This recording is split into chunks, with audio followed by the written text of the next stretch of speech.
You have not lived until you've witnessed Antonio Banderas fighting a skeleton. Hello and welcome to Open Minded Reviews Highlight with your host, Kira Alston. And I'm back with a highlight review for the Spongebob movie, Sponge Out of Water. So, I have a couple of things to say about this movie. And by a couple, I mean I could easily say something about each scene in the film. But this is a review show, not a show where I play the movie and make commentary over it. So I'll keep it down to a small handful of things.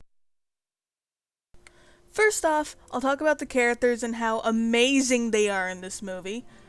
Now, while I haven't watched that many SpongeBob episodes, I'd have to say that when I go to think of these characters, I'll think of this movie. They're not really mean-spirited in this film, to be honest. Some could argue that during the apocalypse that maybe Mr. Krabs, Patrick, and Squidward were. But to me it came across as just simple ignorance, if anything. Like the secret formula magically disappears and everybody automatically thinks Plankton did it. And honestly, after all the years he's put into trying to steal it, who can blame them? They also thought SpongeBob was working with Plankton against Mr. Krabs, so really I just deem it as them blindly making assumptions and just being ignorant. Speaking of which, the relationship development between SpongeBob and Plankton in this movie was extremely well done and well paced to me, especially for Plankton's side. But then again, I love everything about Plankton, even his superhero form in this movie.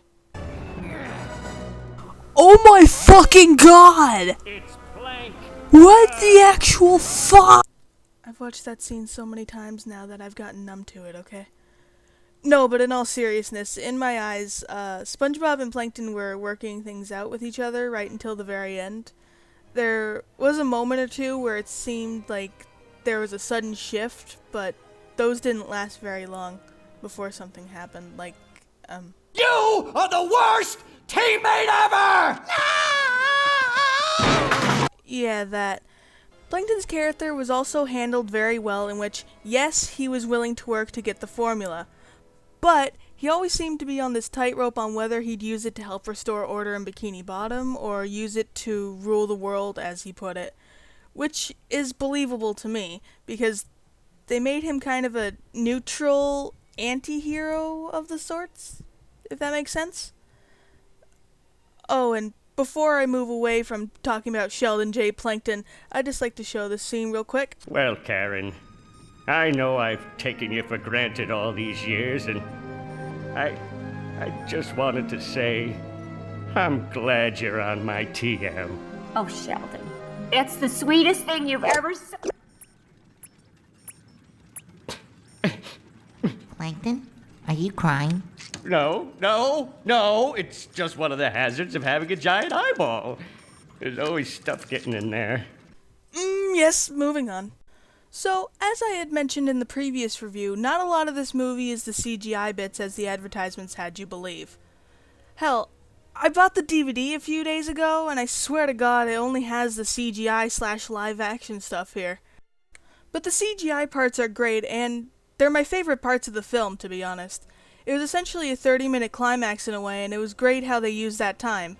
The CGI on the characters themselves is also really good. It sticks to the cartoony style instead of trying to make them look hyper-realistic like they would have in other films like this. Not that hyper-realism is always bad, it just wouldn't fit here. Also, the designs for the superhero forms are well done as well. They are also very detailed, some frustratingly so. And even with Sandy being an actual squirrel, she didn't seem out of place or creepy or anything like that. Also, speaking of the live-action bits, Antonio Banderas is in this movie playing as Burger Beard, and he's a fucking gem. I mean, just watch some of his scenes. There you are, my lovely. Bring it on, Skinny. You don't scare me. Land ho! Great job, guys. We did it. Beautiful. Absolutely beautiful. And Burger Beard himself isn't that bad of a villain either. I mean, his motives could have been worked on a little bit more, but I'm not complaining too much because he brings plenty of obstacles to the table for our heroes. And he's actually pretty clever to me, so yeah.